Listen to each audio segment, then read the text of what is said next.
Pinupulot ko siya. Yung ano, yung mga takip na yun ng ano, yung mga lid ng soft drinks. Pinupulot ko siya. Kasi napanood ko, pwede palang gawing ano yan. Alam niyo yung brace ng mga walang paa?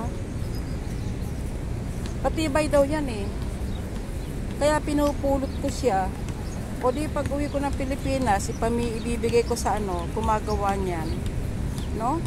Actually, sa kakapanood ko ng ano, sa kapapanood ko ng mga charity vlogger, doon ka makakakita ng mga walang paa, no? Yung kung mabibigyan mo sila ng ano, no, yung ganun lang, yung mabibigyan mo sila ng tungkod, o di kaya yung wheelchair, o di kaya yung artificial na paa, eh di malaking bagay, ano?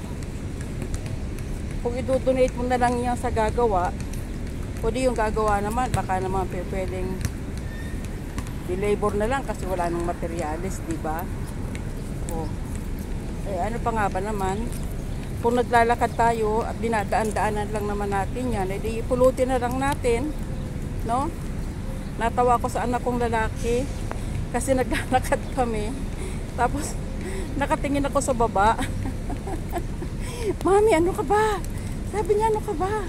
Eh sabi ko, ito lang yung pagkakataong lalakad ako. Di gamitin na natin, mamulot na tayo. Total dadaanan lang naman natin eh. Oo, alam ko, sabi niya, pero nasa kondisyon ako para maglakad. Okay, sabi ko, nakakondisyon din naman ako para maglakad. Ayaw niya akong iwanan. Kapag titigil ako, mamumulo, titigil din siya. Pesteng-peste yung bata sa akin, no? Ayaw naman niya ako maglakad mag-isa. Aray ko. Alam mo, ay siya sa park na aray ko, may tubig. Alam niyo sa park, ano yan? Ay, mag-umpisa na silang magdilig. Kaya pala may natapakan na akong basa.